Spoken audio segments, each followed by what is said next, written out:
further case regarding her removal, as he accuses the Attorney General of dragging his feet in filing his defense after their preliminary objection was dismissed. Also tonight, former Finance Minister Ken Ofori-Atta locks horn with the Office of the Special Prosecutor before Interpol as both sides exchange words over the fate of the red notice that made the former Finance Minister Ghana's most wanted. Also tonight, minority in Parliament accuses government of planning to buy new presidential jets for a staggering $1.2 billion, sparking fierce confrontation on the floor. And later in our Dear Mahama #StopGalamsey series, we'll tell you how children in the Agona East District are paying heavy price for illegal mining. Remember, Joy News, we are your home of independent, fearless, and credible journalism. A good time to take a seat and please be our guest.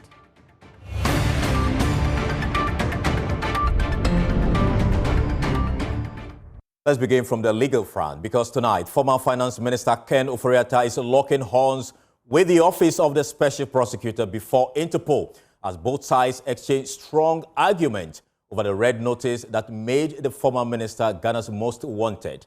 Today, the Office of the Special Prosecutor fought back claims that Mr. Ken Ofori-Atta has been removed from the Interpol red list.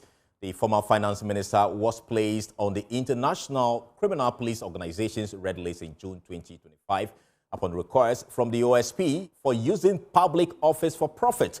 He has since been on the red list for the last 5 months until report emerged that he has since been taken off. We have been doing our own independent verification on this, and we'll tell you what we find shortly. But first, on your screens are details of the OSP's statement, and it reads process for the reduction of an Interpol red notice. And the first one there, you see submit request to Interpol's commission, and it goes on to say in October 2025, Ofori-Atta applied for removal from the red notice list, and this occurred 5 months, June 2025, after his name was placed in the list, and Interpol requested a response from Ghana on the 22nd of October. And then on November 7, Interpol informed Ghana of additional argument from Ken Ofori-Atta, and Ghana is to respond on November 21. Then let's look at the status of the issue now. The proceedings are still pending, and Interpol is still studying the case. During this stage, applicant details are often redacted from public view until a final determination is made.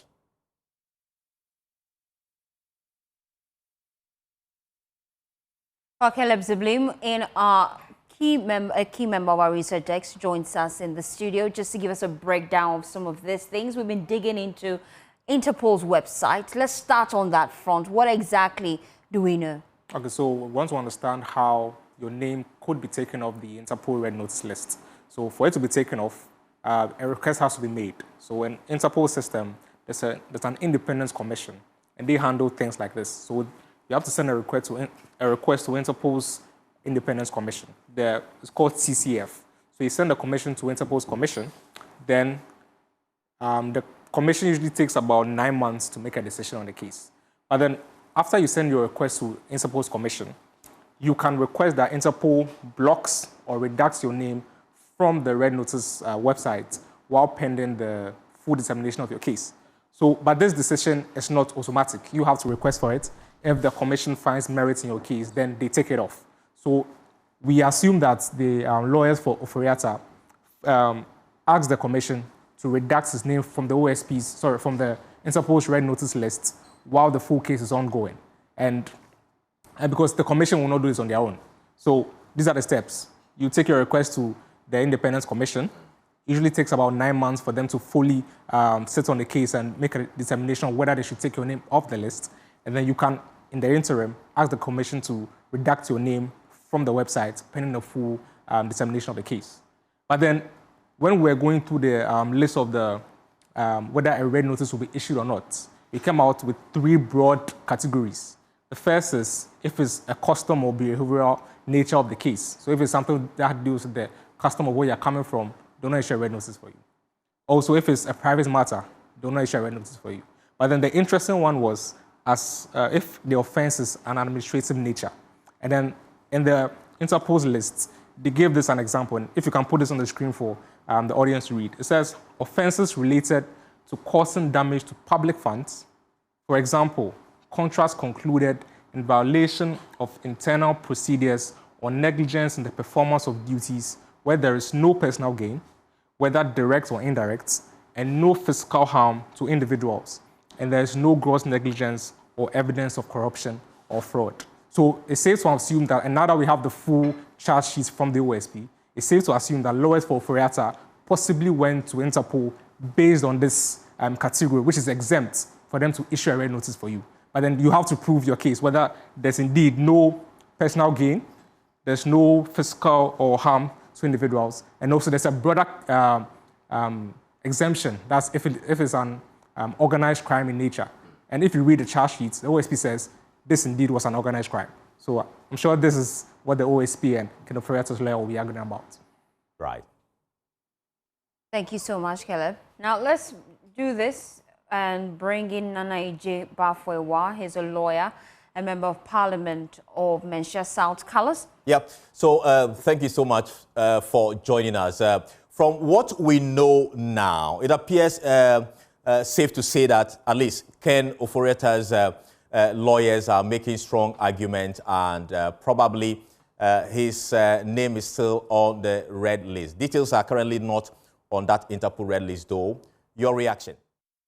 Nana Bafwewa, if you can unmute, I believe we can hear what you're saying. He is the MP for Menchia South, and we want to speak to him on this very issue, on the red alert issued on the former Finance Minister Ken Ofori-Atta.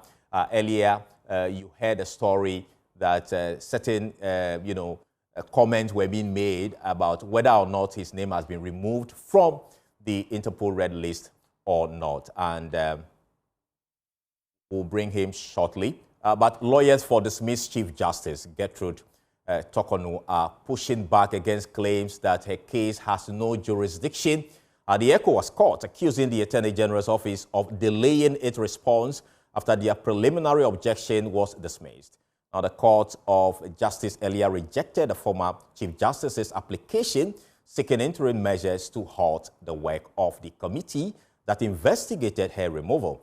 Now, Deputy Attorney General Justice Ramsai, who shared the court's ruling on Facebook, said the application did not meet the criteria required for interim measures.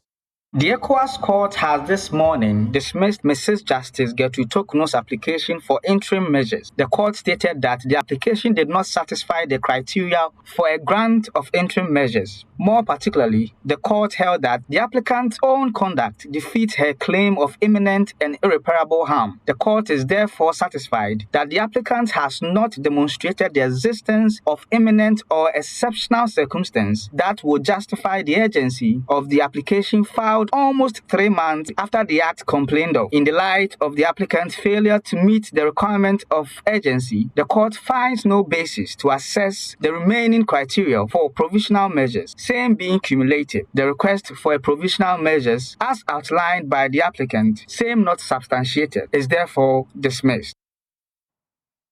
Well, speaking to Joy News, Mr. Otu explained that the ruling addresses only preliminary issues and does not affect the substantive human rights claims filed by Justice Torkornoo. Anything newsworthy about what we are talking about. We're all in this country. When the government was sued in the ECOWAS court, we knew exactly what the lady was asking, and yet we went ahead and announced a new Chief Justice.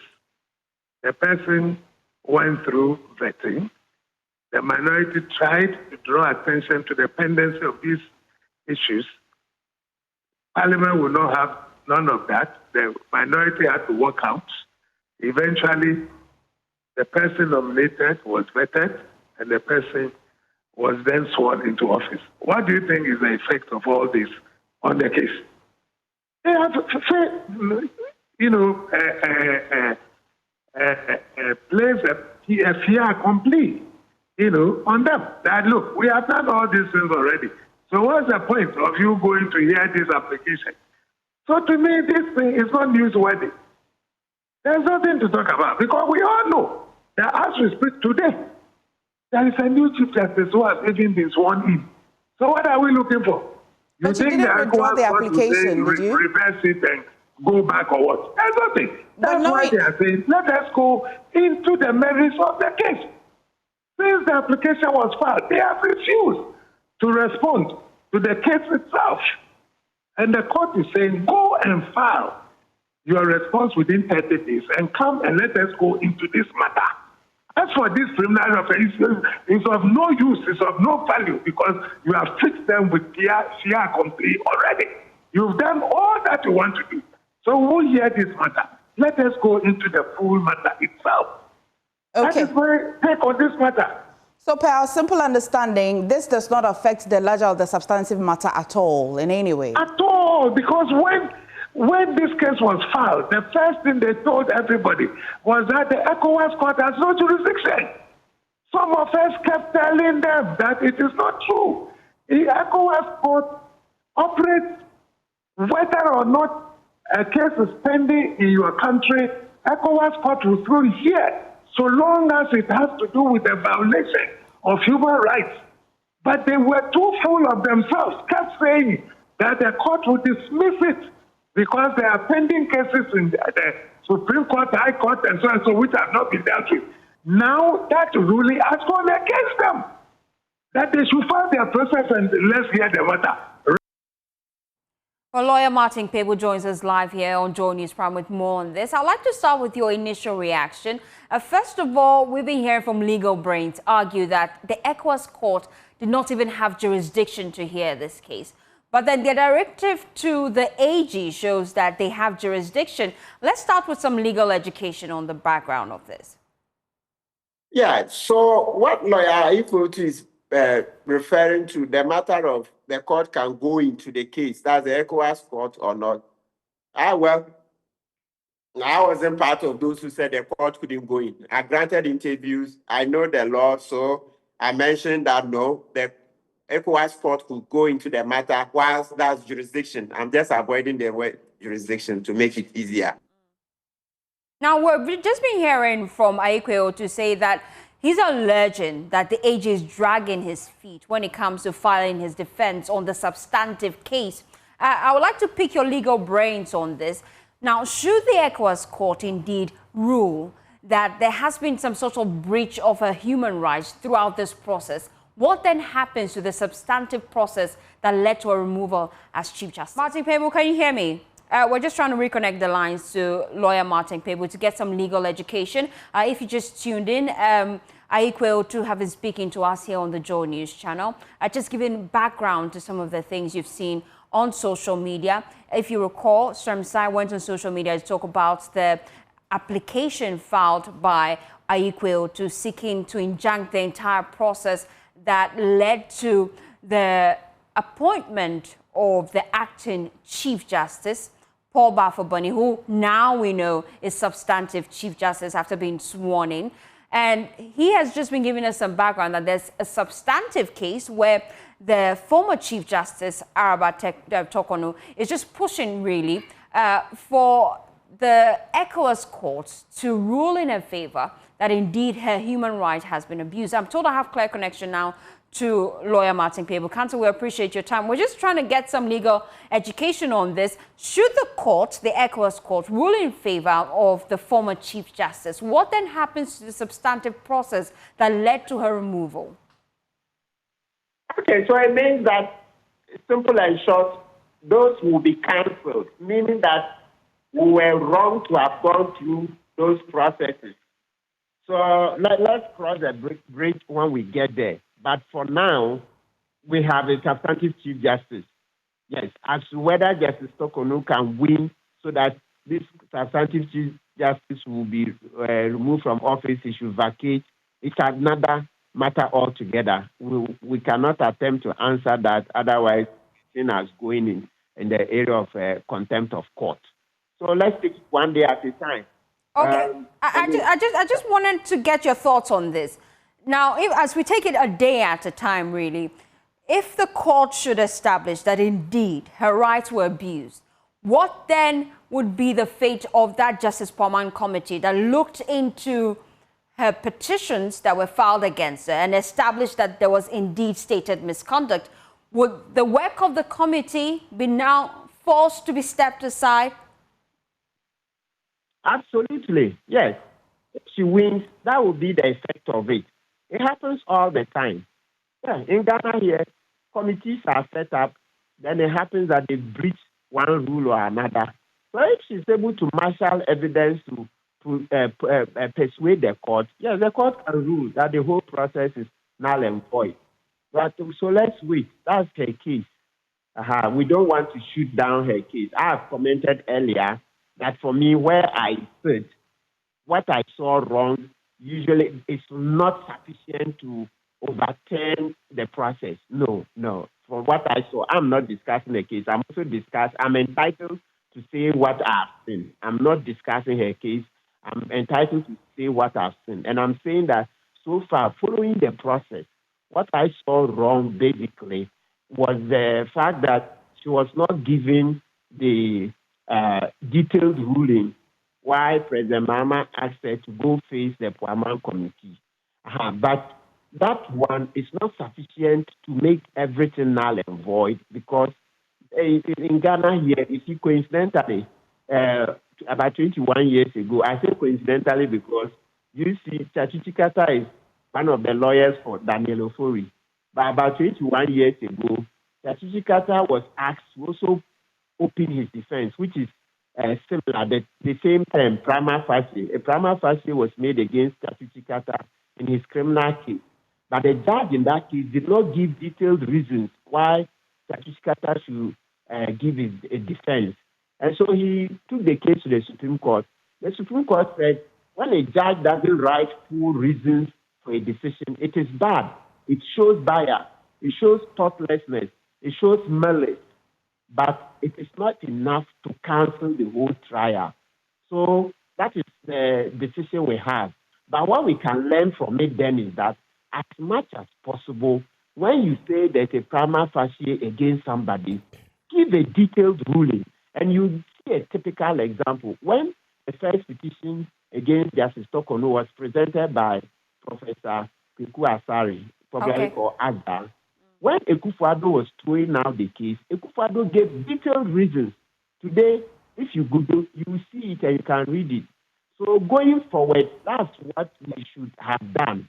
Counsel, finally, just before I let you go within a minute, some lawyers argue that the process is fair complete, really. You cannot go back and undo what has been done. And so even if the ECOWAS court should rule in favor of the former Chief Justice, the substantive Chief Justice now, Paul Baffa-Bani, will still maintain his position. Is that the case?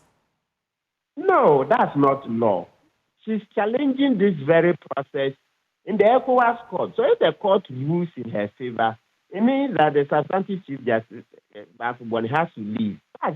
That's the theoretical law. As to whether it will happen, maybe if those people say her chances of winning are slim, yes, that's a different argument. You can say practically you don't think she will win. That's a different argument. Okay. From saying that if she wins, the Baffa-Bani cannot leave office. No. If she wins, it means that the court would have said that everything that was done was wrong. But you can say, the chances of that are very slim, almost non-existent. That's acceptable. Thank you so much, Counsel. We appreciate your time here on Journey's Prime. Let's now shift our attention to education, because the Education Minister, Haruna Idrisu, has warned that the 39.2 billion cedi allocation for his ministry in the 2026 budget may still fall short, even as he unveils new bills and initiatives aimed at transforming the sector. Speaking at a news conference in Accra, the minister also dismissed claims that free SHS has been left unfunded. My colleague Maxwell Aklobotu reports. Education Minister Haruna Idrisu has warned that the 39.2 billion cedis allocated to the ministry for the 2026 financial year may not be enough, despite major commitments, including absorbing 6,000 new teachers, upgrading 30 senior high schools, completing 30 abandoned community day schools, and preventing the collapse of basic education. Haruna Idrisu says the funds simply are not sufficient to match the workload ahead. The requirement to finance Ghana's education system probably may be huger or huge, more huge, whichever words you choose, then the budget may be able to provide for us. We need more. If you look at the 2026 financial year, you will see an allocation of 39.2 billion to deliver our planned programs and interventions across basic, secondary, and tertiary education. The minister is also strongly rejecting claims that the free SHS program was omitted from the Education Ministry's budget. Under the previous administration, free SHS appeared as a line item with its own allocation, but this year it is absent. According to the ministry, this is because the program will now be funded through Get Fund. And the budget is always done for and on behalf of the President of the Republic, which was his first budget. He indicated a major policy shift of financing free senior high school from the Get Fund, and not as was the case since 2018 till 2024, when education, particularly free senior high school, was largely financed from petroleum revenue of the country. When the Get Fund formula gets to Parliament, you will see the actual numbers. He also provided further clarity on how government intends to phase out the double-track system, which has faced significant criticism over the past year. A significant intervention to end the double-track phenomenon, it necessarily and avoidably contributed to low quality of education.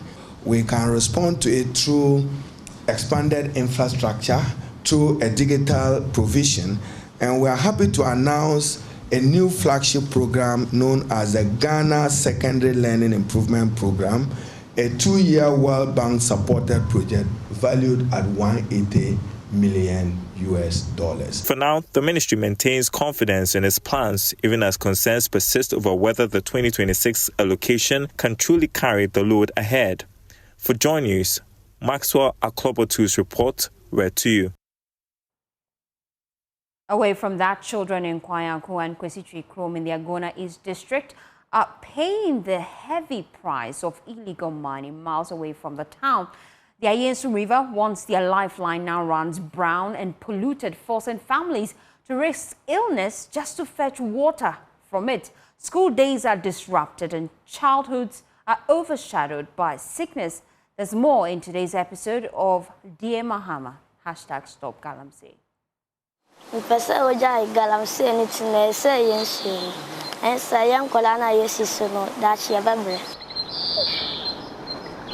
12-year-old Kofi should be in class 6.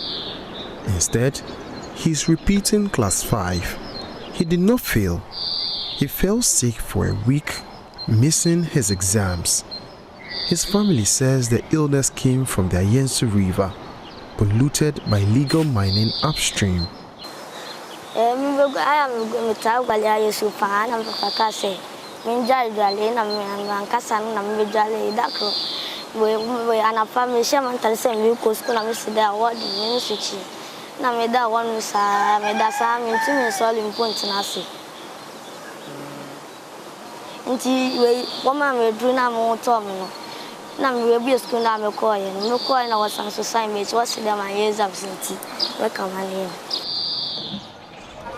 Kofi admits he loves bathing in the river.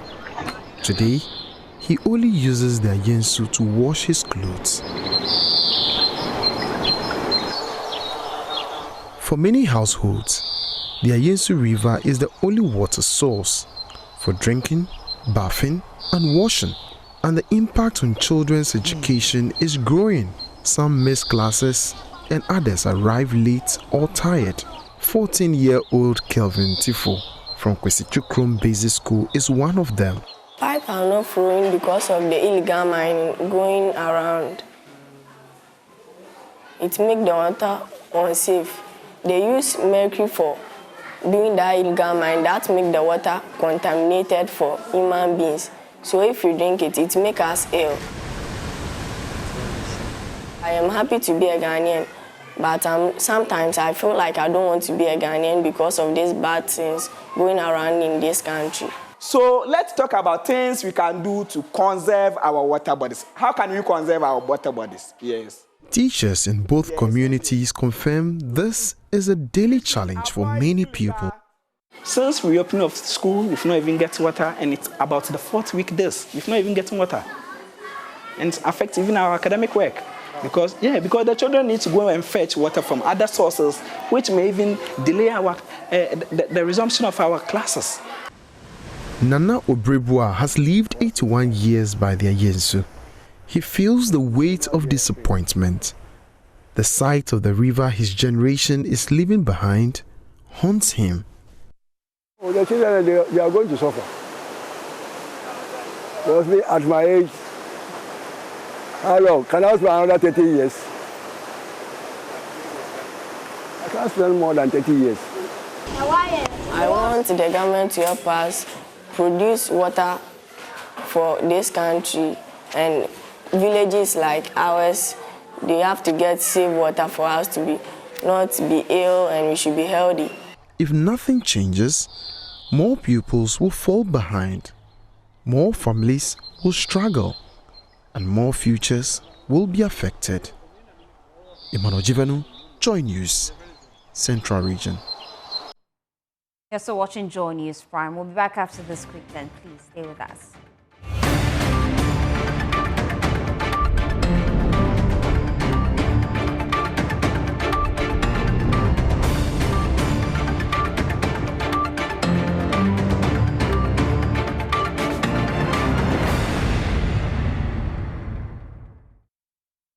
Welcome back. Let's now take you to Parliament because fierce confrontations broke out on the floor of the House over the minority's claim that government plans to spend $1.2 billion on helicopters and a new presidential jet.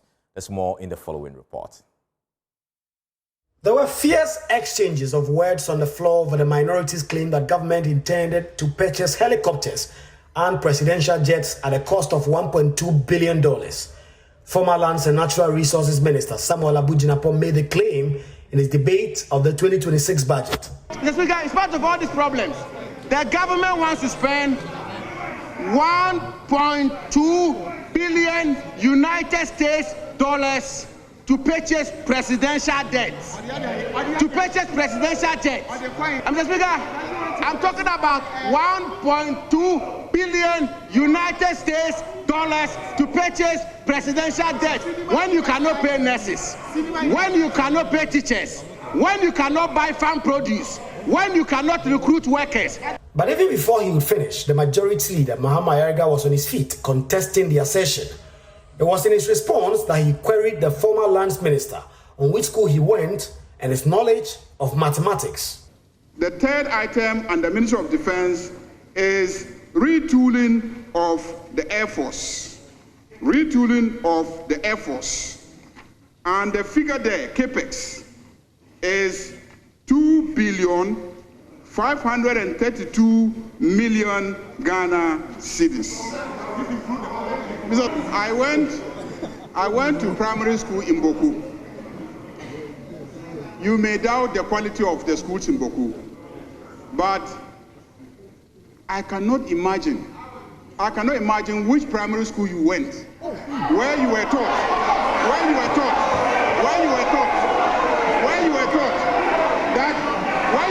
that if you convert $2 billion into dollars, you get $1 billion. The former lands minister fought this characterization by the majority leader. Mr. Speaker, I attended my basic school in Fufunso Preparatory Primary School in the Savannah region. I know that the majority leader, having attended school in Boko, proceeded to school in Harvard, and he's had very great height. That is commendable, and I salute him for that. Mr. Speaker, like many Ghanaians, I schooled in modest circumstances. Mr. Speaker, I know you are a man of fairness and justice. I know that. Mr. Speaker, and I know that you will not allow any member of this House, regardless of his status in this House, to disrespect, to denigrate, to demean myself, and by extension, the thousands and millions of Ghanaians who went to school in deprived communities. The former lands minister followed up with a news conference to double down on his claim. The intendment of the government is absolutely unequivocal. I refer you to page 184 of the budget statement, specifically Appendix 4A, where the government is programmed to spend in 2026 an amount of 2,682 million Ghana cedis in 2026.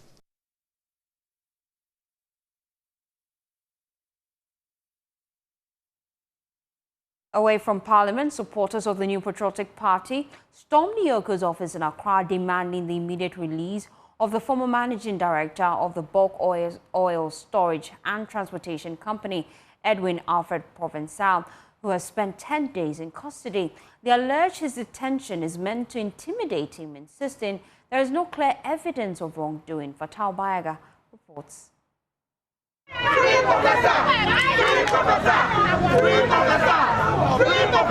The supporters of the New Patriotic Party marched up outside the Iyoko office in Accra, demanding the immediate release of the former boss managing director after he spent 10 days in custody.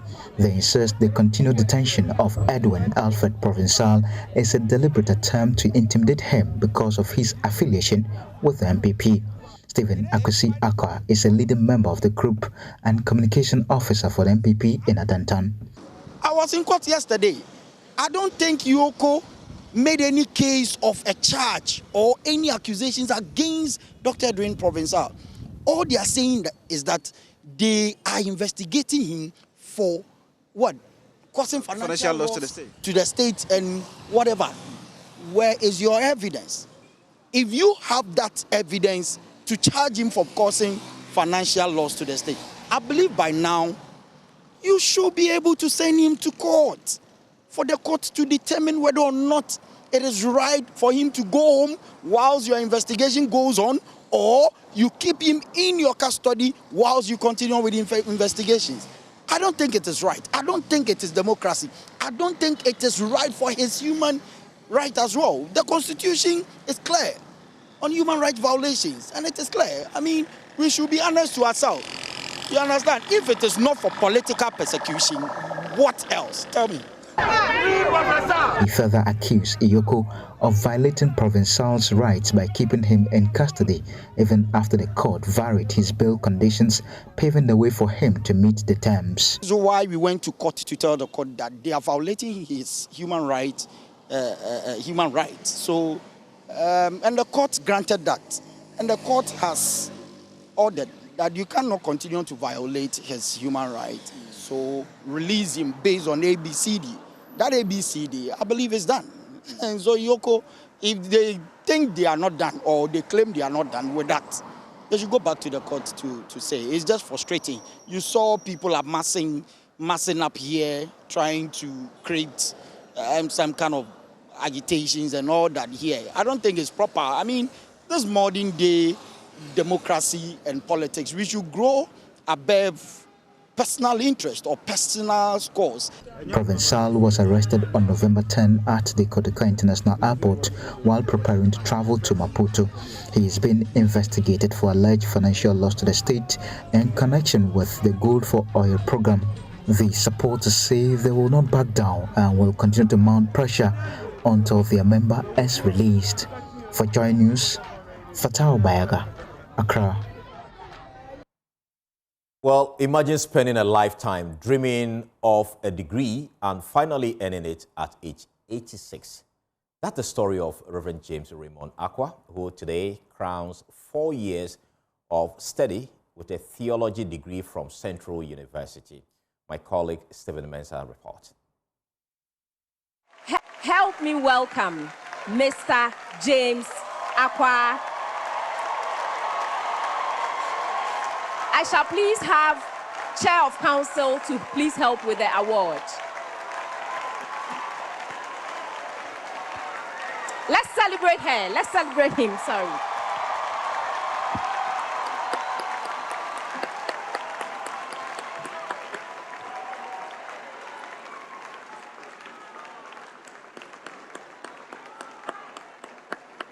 At 86, most people are settling into retirement, but he chose a different path, refusing to let age place limits on his dreams. All my lectures were very, very good to me. They were helpful and they were competent in lecturing me.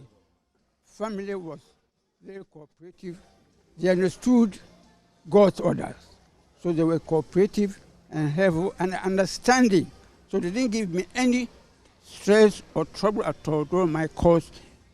His determination and discipline have turned him into an inspiration, not only to his classmates, but to the entire university community. God has told me that He has given me the intention to be able to pursue my study to the doctorate level. Therefore, from here, I will continue to be my master's and then finish my doctorate degrees by the power of the Omnipotent.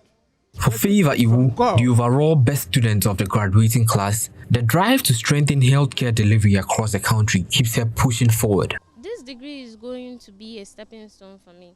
So personally, in my public health studies, I've developed an interest in exploring the technological aspect of health, how technology meets with health to create innovative solutions that can address the pressing needs of people. Yes, please. So that's the area of public health I intend to further my career in. And behind every milestone, there's always that someone cheering you on. Iwu Juliana is the mother and the widow of the valedictorian. She tells Joy News about the sacrifices and challenges she has endured along the journey. I give God all the glory because it wasn't easy. As a widow, I raised her up single-handedly, paying the school fees, taking good care of her. All through the 4 years wasn't easy. But today, God has crowned all our effort with a very big success. For Joy News, Stephen Mensah. Oh, you're also watching Joy News Prime. I'll be exiting the studio. It's time now for Showbiz.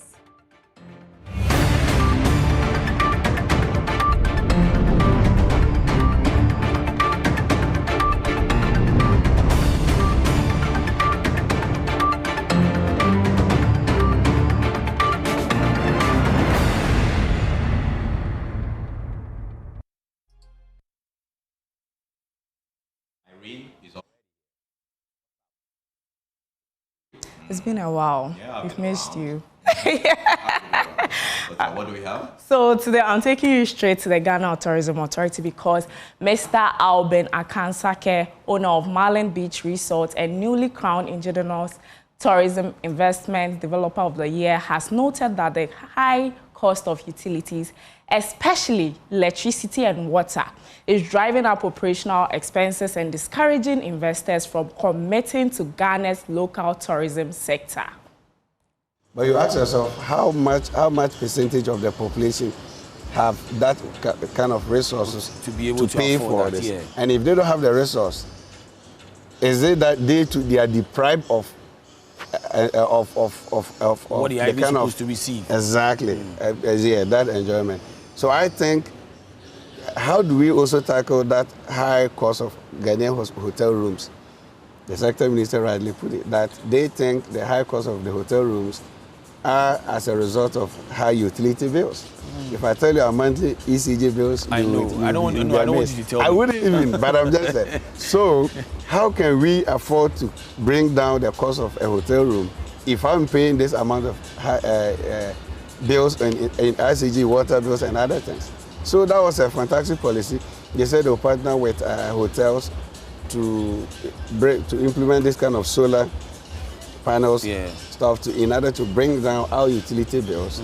That way we can also do our part to lower service charge or hotel room charge for our customers. I think that was fantastic. If I happen to sit in there, but that's what I will, it will no longer be suggestion. I will only plead with them to implement that which they said. Exactly. All right, so we have heard from him, but what do you think about it?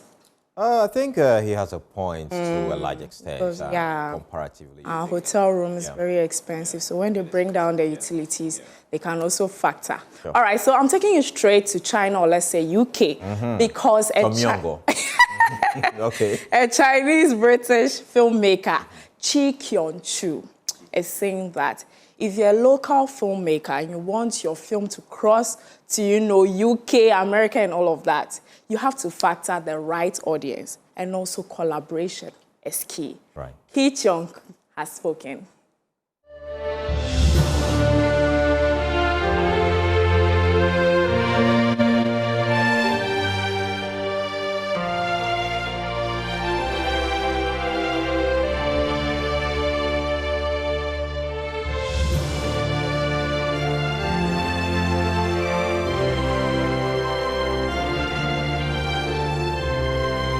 From a small studio in Manchester, Chi Kyun-chu, a British-Chinese filmmaker, picked up a camera and began making short films at the age of 16.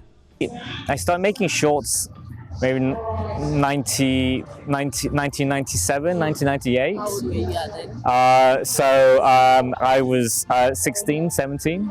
His passion for action filmmaking took him from small shorts to directing major international productions. Along the way, Chi faced skepticism and prejudice. I think when I started making films, there was a lot of people saying, Chi, choose a lane, choose what are you? Are you a director? You writer? You can't do everything. Yeah. And or you're too young to be doing this or do that. And even I think when we were doing Son of Soil, the advice was don't make the film. Like it was just very. So I think kind of.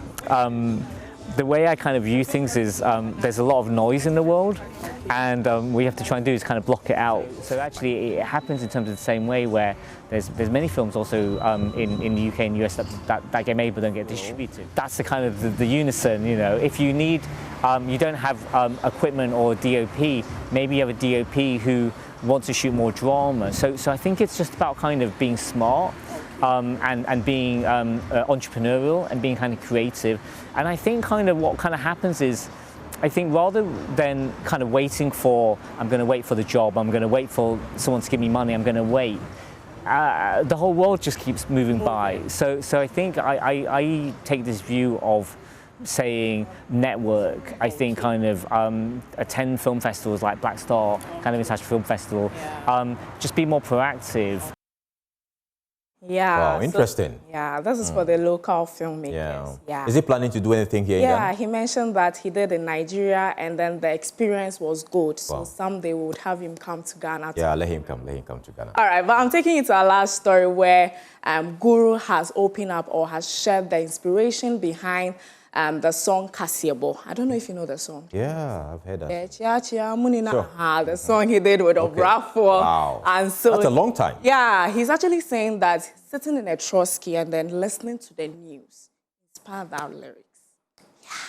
Guru has spoken. I say, then they record Obrafo in album. So what it happen be say, then like my flow, Obrafo they like him. So this be the beat they won't give me. Make I go put something together on that beat. I come up from the studio 5:55 p.m. You enter trotro inside. So I jump inside the trotro with the go. I hear no. O mind this share me chiamo musum for jabre fan e kase no nsia kase bo me de bremu. Yeah, man, who draws so same na me do. Is it the way I I say Charlie, the way they do that thing, yeah, they be I go feel even comment. Okay, now they get them. So that be where the trotro is how Obrafo did there. So the 6 p.m. news we did trotro, we get the concept. That's what I have for you for today's. Wow, interesting. Well, that's all we have time for here also on Joy News Prime. Prime Business is up next with Pius Kujobaka. Bye-bye.